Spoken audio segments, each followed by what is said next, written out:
Elle abandonne son enfant dans une poubelle, et l'enfant, 20 ans plus tard, devient un homme puissant, au point où elle le recherche pour travailler pour lui. Dans une ruelle étroite et poussiéreuse d'un quartier populaire de Lagos, une jeune fille de 19 ans, Ama, marchait en titubant. Son ventre avait grossi au fil des mois, lourd du poids d'un enfant non désiré, fruit d'un amour interdit avec un homme marié qui avait disparu dès qu'il avait appris sa grossesse. Depuis, elle vivait seule, chassée de chez elle par sa propre mère, honteuse et furieuse. Sans travail, sans abri, Ama survivait de petits vols et de restes qu'elle ramassait sur les marchés. Une nuit, aux environs de 4 heures du mat alors que la ville dormait, Ama mit au monde un garçon derrière un kiosque abandonné. Seule, terrifiée, et dans une douleur insupportable, elle tenait l'enfant dans ses bras. Il pleurait faiblement. Ama le regarda avec les yeux vides, le cœur durci par la souffrance, et murmura « Pardonne-moi ».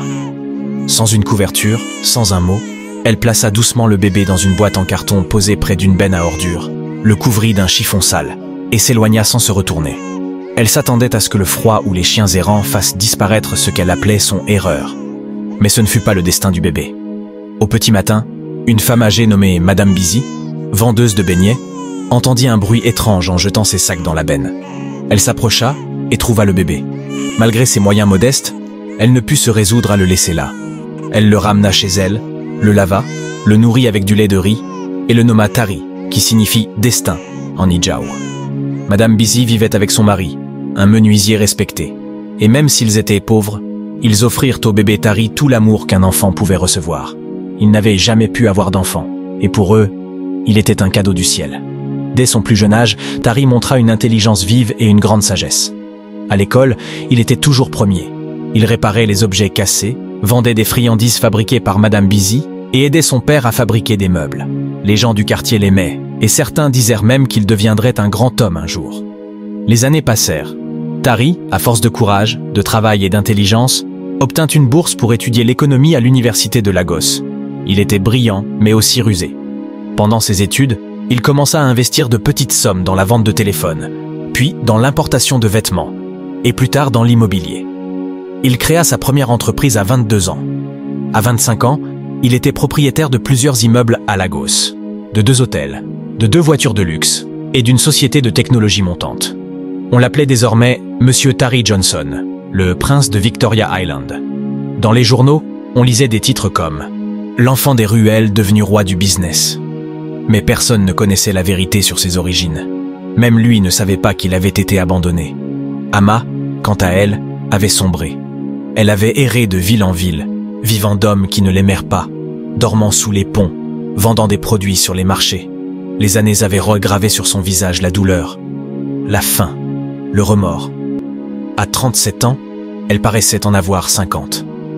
Un jour, affamée, elle tomba dans la rue en face d'un grand bâtiment en marbre, le siège de Tari Group International. Par instinct, elle leva les yeux. C'était comme si quelque chose l'appelait de l'intérieur. Elle réussit à entrer, sous prétexte de chercher du travail. La sécurité voulut la repousser, mais une jeune assistante, touchée par sa misère, la fit entrer au service de nettoyage du bâtiment. Ama se retrouva à balayer les couloirs de la tour appartenant à l'enfant qu'elle avait abandonné. Elle ne savait pas encore que c'était lui, mais chaque fois qu'elle passait devant son immense portrait à l'entrée, elle sentait quelque chose au fond d'elle. Son regard, sa mâchoire, son sourire, il ressemblait à quelqu'un, à elle, ou à son père peut-être. Puis un jour, en passant dans une réunion où Tari parlait à ses cadres, elle entendit son nom complet, Tari Busy Johnson. Le choc la frappa de plein fouet. Busy, ce nom. Elle se mit à trembler, le nom de la vendeuse de beignets. Elle se souvint du jour où elle avait laissé le bébé près de la benne, là où cette femme vendait tous les matins. Ama s'enfuit en courant aux toilettes. Elle vomit, elle cria en silence. Elle sut, elle reconnut, elle pleura. Elle avait abandonné cet enfant, et il était devenu un roi. Et maintenant, elle nettoyait ses sols. Elle décida de ne rien dire. Elle ne voulait pas gâcher sa vie. Elle n'avait pas le droit de se faire pardonner. Elle voulait seulement rester là, proche de lui, même dans l'ombre, comme une servante invisible. Parfois, elle le croisait. Il lui disait parfois bonjour poliment, sans savoir. Elle souriait en retenant ses larmes tout en travaillant. Mais le destin n'en avait pas fini avec elle. Un jour, un vieil homme du quartier, ancien ami de Madame Busy, vint livrer un meuble sur commande à Tari. En apercevant Ama balayer le hall, il l'a reconnue, malgré les années. Il avait été témoin du jour où elle avait laissé le bébé. Il n'avait rien dit à l'époque, mais maintenant, il comprit. Et il parla. Tari fut bouleversé. Le lendemain, il confronta la vieille femme de ménage dans son bureau. Son regard, d'habitude si calme, était empli de feu. « C'est vrai, tu es... ma mère ?» Ama s'agenouilla immédiatement, incapable de prononcer un mot. Elle n'osa pas le regarder. Des larmes coulèrent de ses yeux. « Tu m'as laissé dans une poubelle. Tu m'as abandonné comme un chien. Tu as voulu que je meure. » Elle sanglota plus fort. « Je suis désolée.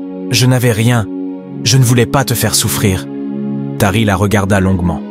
Son cœur se brisa, mais son orgueil se dressa. Il appela son garde du corps et lui donna des recommandations. « À partir de maintenant, cette femme travaillera ici jour et nuit. Pas un jour de repos. Si elle refuse, qu'on la mette dehors. »« C'est compris, boss », disait son garde du corps. Ama voulut protester, mais il tourna le dos. Elle comprit. C'était sa punition. Chaque jour, elle nettoyait ses couloirs. Chaque jour, il passait devant elle sans un mot. Les autres employés l'évitaient, sentant qu'elle était marquée. Mais elle acceptait tout. Elle ne voulait que rester près de lui. Tari, en privé, était rongé. Il faisait des cauchemars. Il se souvenait de sa mère adoptive, de l'amour qu'il avait reçu. Il se demandait ce que serait sa vie s'il était mort ce jour-là. Et chaque fois qu'il voyait Ama, il ressentait de la haine, mais aussi une douleur qu'il ne comprenait pas. Il décida de faire quelque chose d'irréversible. Un soir orageux, alors que la ville était plongée dans l'obscurité sous une pluie diluvienne, Tari restait assis seul dans son bureau au dernier étage de la tour Johnson. Les vitres tremblaient sous la force du vent, mais il ne bougeait pas. Il fixait un vieux cahier jauni retrouvé dans une boîte laissée par Madame Bissy avant sa mort, quelques années auparavant. Dans ce cahier, il avait découvert une vérité brutale. Une lettre de confession, écrite de la main de la vieille dame. Elle racontait comment elle avait trouvé l'enfant, comment elle avait su, au fil des années, que sa vraie mère vivait quelque part, et comment elle avait gardé le silence pour le protéger. Elle disait « Si un jour elle revient, laisse ton cœur choisir ce qu'il veut faire. Mais souviens-toi, Tari, elle t'a donné la vie. Moi, je t'ai seulement aimé. » Tari reposa le cahier avec lenteur. Son cœur battait fort. Ce soir-là, quelque chose changea en lui. Il fit appeler Ama dans son bureau. Quand elle entra, trempée de la pluie, il lui demanda de s'asseoir à côté de lui. C'était la première fois qu'il le faisait. Ama, surprise, obéit, tremblante. « Tu sais ce que c'est d'être seule ?» demanda Tari d'une voix calme. Elle ne répondit pas. « Tu sais ce que c'est de te demander chaque jour pourquoi tu n'as jamais été aimée par celle qui t'a porté ?» Ama ouvrit la bouche, mais Tari leva la main. « Je t'ai haï. Pendant des semaines, j'ai rêvé de te jeter à la rue. J'ai pensé à t'humilier. Mais chaque fois que je voulais le faire, je me revoyais enfant, dans les bras de maman Busy. Et je pensais, si tu ne m'avais pas laissé là, je ne l'aurais jamais connu. » Ama leva les yeux, les larmes roulant sur ses joues comme une pluie intérieure. « J'ai décidé que tu ne seras plus femme de ménage ici. À partir de demain, tu seras transférée à la fondation que je dirige. Tu y aideras des mères célibataires. » Ama voulut protester, mais il la fixa, sévère. « Ce n'est pas pour toi. C'est pour elles, pour celles qui vivent ce que tu as vécu. Tu travailleras là-bas jusqu'à la fin de ta vie. Pas pour le confort, pas pour moi, pour la vérité. » Elle tomba à genoux, pleurant, serrant ses pieds comme pour implorer. « Merci. » Mais Tari ne répondit pas. Il mit sa veste et quitta la pièce sans un mot.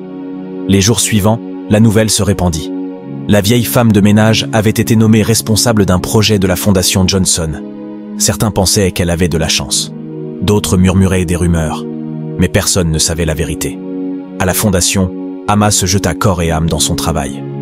Elle écoutait les récits de femmes en détresse, les conseillait, les réconfortait, et dans chaque regard douloureux, elle revivait son propre passé. Elle s'efforçait de leur éviter l'erreur qu'elle avait commise. Tari, de son côté, s'était éloigné. Il ne venait plus à la fondation. Il évitait même les bureaux. Il se réfugiait dans le travail, dans les projets internationaux, dans les chiffres et les contrats. Mais quelque chose lui manquait. Un soir, alors qu'il rentrait chez lui dans sa villa de Banana Island, il découvrit sur son perron un paquet. C'était un album photo. Il l'ouvrit.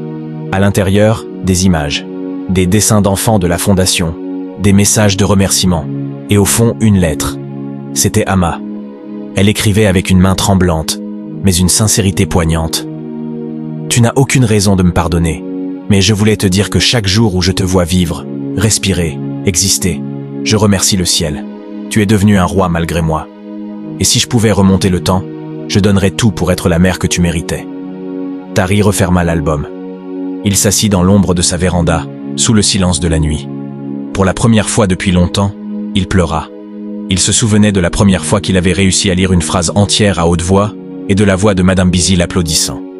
Il se souvenait du goût des beignets au miel, des nuits sans électricité, de la chaleur de l'amour. Il se leva, prit son téléphone et appela son chauffeur. « Amène-moi à la fondation. Maintenant. » Il était minuit. Lorsqu'il arriva, Amma était encore là, triant des vêtements pour les enfants réfugiés. Lorsqu'elle le vit, elle se leva, confuse. Tari s'approche. Il n'y avait plus de colère dans ses yeux, seulement du silence et une décision. Il ouvrit les bras. Amma s'écroula dans ceux de son fils.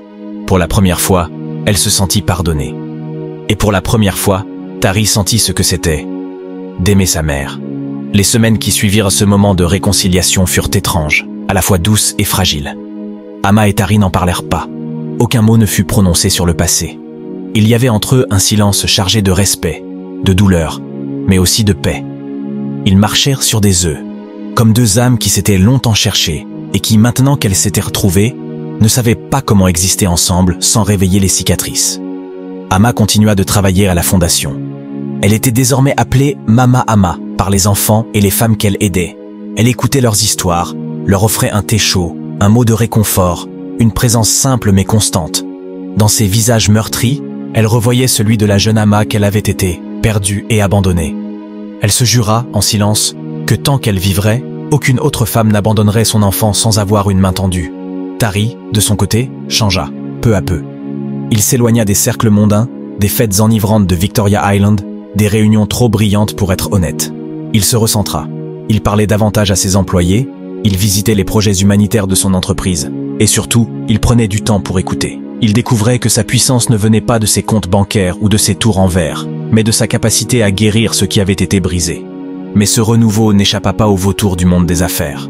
Un de ses anciens associés, Kelvin O'Banor, un homme sans scrupules avec qui Tari avait bâti ses premières fortunes, vit dans ce changement une faiblesse. Kelvin l'avait toujours vu comme un lion, et un lion ne se laisse pas attendrir. Il commença à manigancer dans l'ombre, convaincu que Tari était devenu vulnérable, trop humain, trop distrait. Il pensait qu'en frappant au bon moment, il pourrait reprendre le contrôle de plusieurs actifs que Tari avait sécurisés. Pendant ce temps, Amma, qui n'avait jamais vraiment guéri de la rue, sentait que quelque chose couvait. Elle tenta d'en parler à Tari, mais il la rassura gentiment. « J'ai connu pire que des requins, Mama. Laisse-les venir. » Mais elle n'était pas tranquille. Et elle avait raison. Un soir, alors que Tari était en voyage à Dubaï pour un sommet économique, des agents fédéraux firent irruption dans les locaux de Tari Group International, saisissant documents, serveurs et comptes bancaires. Accusations de blanchiment, de corruption, de fraude fiscale. Tout semblait construit pour le faire tomber. Amma, alertée par une amie de la fondation, se précipita au bureau. Elle vit les hommes en uniforme tout emportés. Elle vit les regards confus des employés, les caméras de télévision, et surtout, elle vit Kelvin, posté à l'entrée, un sourire carnassier sur le visage. Il s'approche d'elle, moqueur. « Tu sais, madame, parfois, les enfants gâtés doivent apprendre que la vie, c'est pas une fable. » Amma, les poings tremblants, le regarda fixement. « Et vous, monsieur, vous allez bientôt apprendre que quand un lion se retire dans la forêt, ce n'est pas qu'il a peur, c'est qu'il prépare la chasse. » Le lendemain, Tari rentra en urgence. Amma l'attendait à la villa, déjà au courant de presque tout. Elle lui raconta les moindres détails, les visages, les documents, les regards. Tari, silencieux, l'écouta jusqu'au bout. Puis il se leva, alla composer un numéro sur un ancien téléphone et parla pendant 30 secondes dans un dialecte que même Amma ne comprenait pas. « Il est temps que certains se souviennent de qui je suis », dit-il en raccrochant. Pendant les jours qui suivirent, un autre Tari refit surface. Froid, stratégique, inflexible. Il mobilise ses contacts internationaux, ses avocats, ses anciens mentors. Il fit publier une lettre ouverte dans tous les grands journaux nigérians, dénonçant la corruption systémique et la guerre économique que menèrent certains manias contre les entrepreneurs indépendants. Il convoqua une conférence de presse où il parla avec calme, posément, comme un chef d'État. Amma l'observait à distance, inquiète. Il était redevenu ce lion, mais elle craignait qu'il laisse la bête prendre le dessus. Elle connaissait le goût amer de la vengeance. Une semaine plus tard, Kelvin fut arrêté. Pour fraude. Non pas par Tari, mais par un ancien partenaire trahi lui aussi. L'empire de Kelvin s'effondra comme un château de sable. Il cria à la conspiration, tenta de salir Tari, mais personne ne l'écouta. Tari n'avait pas seulement survécu. Il était devenu, aux yeux du peuple, un symbole. Celui de l'homme qui avait gravi les pentes de l'enfer et qui, même trahi, ne s'était pas laissé consumer par le feu. Amma se tenait à côté de lui lors d'une cérémonie où il reçut un prix pour son engagement humanitaire.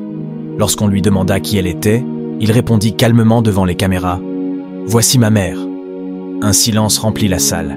Il répéta sans sourire, sans emphase « Celle qui m'a donné la vie et qui m'a appris le pardon ». Amma détourna les yeux, submergé. Les caméras flashèrent. Les réseaux sociaux explosèrent. Mais dans le cœur de deux êtres humains debout, l'un à côté de l'autre, il n'y avait ni gloire, ni fierté, ni revanche. Juste deux âmes, enfin réunies. Les mois passèrent, et avec eux, la vie reprit un cours plus calme. Tari, désormais assagi, divisa son temps entre ses affaires florissantes et les œuvres sociales qui prenaient une place de plus en plus centrale dans sa vie. La fondation s'étendit dans tout le pays, avec des antennes dans Port Harcourt, Abuja, Kano. Partout, on parlait de ce jeune magnat au passé mystérieux, devenu la voix des sans-voix. Amma vivait désormais dans une petite maison offerte par Tari, modeste mais confortable, non loin de la fondation principale. Elle avait refusé les appartements luxueux, les voitures et les privilèges. Elle voulait rester simple, utile, discrète. Elle se levait tôt chaque matin, servait du thé aux nouvelles arrivantes, leur parlait avec des mots simples, mais vrais. Dans l'intimité, Tari et maman Amma réapprenaient à se connaître. Ils dînaient ensemble parfois, partageaient des souvenirs, parlaient de Busy, de cette époque où l'amour avait survécu dans une cabane en bois. Mais une blessure restait, non dite, une ombre, un trou que même la tendresse retrouvée ne pouvait combler complètement. Un soir, alors que la pluie tambourinait, Tari vint frapper chez Amma. Amma l'ouvrit, intriguée. À l'intérieur, un collier de perles anciennes, celles que les femmes de son village portaient autrefois. Elle les reconnut immédiatement. Elles venèrent de sa propre mère, qu'elle n'avait jamais revue depuis qu'on l'avait chassée. Tari dit simplement « Je les ai retrouvées. Chez un vieux collectionneur du Nord. Je les ai rachetées. » Amma les prit avec des mains tremblantes. Elle ne dit rien, mais son regard était un puits d'émotion. Ce geste, silencieux, valait tous les pardons du monde.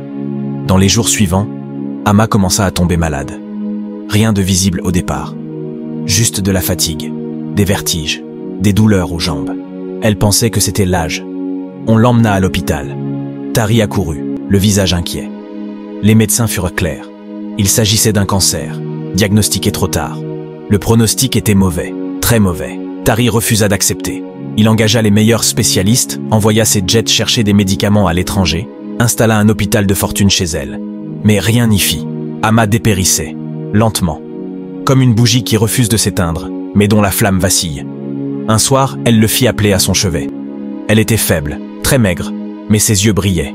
« Tari, je suis désolé de devoir te quitter maintenant. Je sais que je n'ai pas été là au début, mais ces dernières années, tu m'as offert plus que je ne méritais. » Il s'assit près d'elle, prit sa main. « Tu m'as donné la vie, Mama. Même dans l'ombre, même dans l'erreur. Sans toi, je ne serais pas ici. » Elle sourit faiblement. « Tu es un roi, mon fils.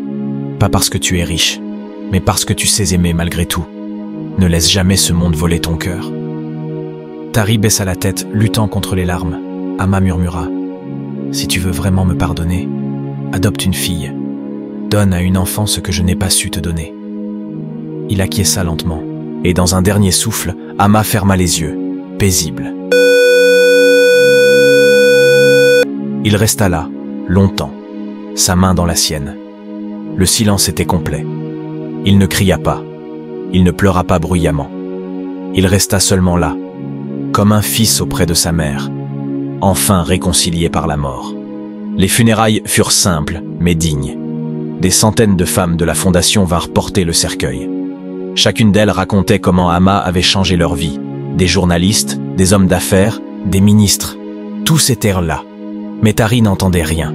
Il portait un boubou noir, ses yeux fixés sur le sol. Le lendemain, il fit construire une école pour jeunes filles abandonnées. Il la nomma Maison Amma. Au-dessus de l'entrée, une plaque portait ces mots. Là où une mère a chuté, que 1000 filles se relèvent. 2 ans passèrent. La ville avait changé. Lagos, toujours bruyante, débordante d'énergie, connaissait un renouveau. Les gens parlaient d'une nouvelle ère où les puissants n'étaient plus seulement ceux qui possédèrent des tours et des voitures, mais ceux qui bâtissèrent des vies. Et parmi eux, un nom restait sur toutes les lèvres, Tari Johnson. Il avait tenu parole. La maison Ama était devenue plus qu'une école. C'était un refuge, un centre de formation, un hôpital, un lieu de guérison. Des jeunes filles, venues de tout le pays, y trouvaient un toit, une éducation, une voix. Tari venait souvent, sans escorte, sans médias. Il mangeait avec les enfants, racontait des histoires, écoutait les douleurs. Parmi elles, une fillette de 8 ans, muette depuis qu'elle avait été retrouvée abandonnée sur un quai, attira son attention. Il l'appelait Imani. Elle ne parlait pas. Elle ne souriait pas. Mais elle le regardait toujours avec des yeux grands ouverts, comme si elle lisait en lui. Un jour, il lui tendit un livre d'images. Elle l'ouvrit, lentement. Et quand elle arriva à une page montrant une mère et son enfant dans une forêt, elle leva les yeux vers lui, posa une main sur sa poitrine et sourit. Tari sentit quelque chose se dénouer en lui, une paix qu'il n'avait jamais connue. 6 mois plus tard, Imani devint officiellement sa fille. Il l'emmena vivre avec lui, non pas dans sa villa luxueuse, mais dans une maison modeste, avec un jardin, des fleurs, une balançoire. Là, il recommença à vivre, non plus comme un roi solitaire, mais comme un père. Il l'emmenait partout. Il lui apprenait à lire, à cuisiner, à jouer au piano. Chaque soir, il lui racontait une histoire, toujours la même. Il était une fois un enfant qu'on avait laissé dans la rue, un matin froid, dans une boîte près d'une benne. Il n'avait rien, personne. Mais le monde, ce jour-là, décida de ne pas le laisser mourir. Une vieille dame le trouva. Elle lui donna un nom, de l'amour, une chance. Il grandit, il se perdit, il se vengea. Et puis, il pardonna. Et un jour, ce même garçon devint père à son tour. Imani, toujours silencieuse, posait alors sa tête sur son épaule et fermait les yeux. Et quelque part, dans le vent doux du soir à l'extérieur, parmi les bruissements des arbres et les souvenirs enfouis, on aurait presque pu entendre la voix d'Ama, murmurant, paisible, « Tu es devenu l'homme que j'espérais, mon fils. »